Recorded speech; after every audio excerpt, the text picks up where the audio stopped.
চাঁদে যাওয়ার সুযোগ থাকলে আপনি সৃষ্টির ভাবি ছাড়া আর কাকে নেবেন? মেসি। সাকিব আল হাসানের প্রিয় ফুটবলার লিওনেল মেসি। অতীতে বহুবার একথা বলছেন সাকিব। আর্জেন্টাইন ফুটবল জাদুকরের প্রতি তার অনুরাগের বিষয়টি আরও একবার সামনে এলো। সাকিব আল হাসান বললেন, সুযোগ পেলে মেসিকে তার চন্দ্র অভিযানের সঙ্গী করে নিতেন তিনি। অনলাইনের একটি আয়োজনে ভক্তের প্রশ্ন ছিল, চাঁদে যাওয়ার সুযোগ পেলে স্ত্রী শিশিরকে ছাড়া আর কাকে নিতেন আপনি? জবাব দিতে মোটেও সময় নেননি সাকিব। কোনো রকম চিন্তাভাবনা ছাড়াই হাসি মুখে বলেন লিওনেল মেসিকে। মেসির বিশাল বড় ভক্ত সাকিব আল হাসান।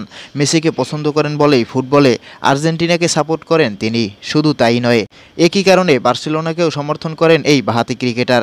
এমনকি ছোট ম্যাজিশিয়ান অন্য কোনো দল বা দেশের হয়ে খেললে সেটিকে আকণ্ঠ সমর্থন করতেন সাকিব। 2018 বিশ্বকাপের আগে এক সাক্ষাৎকারে সাকিব আল হাসান বলেন, মেসি অন্য কোনো দেশের বা দলের হয়ে খেললে আমি সেই দেশ বা দলের সাপোর্ট করতাম। তো প্রিয় দর্শক, সাকিব আল হাসানের কথার সাথে আপনি কতটা একমত?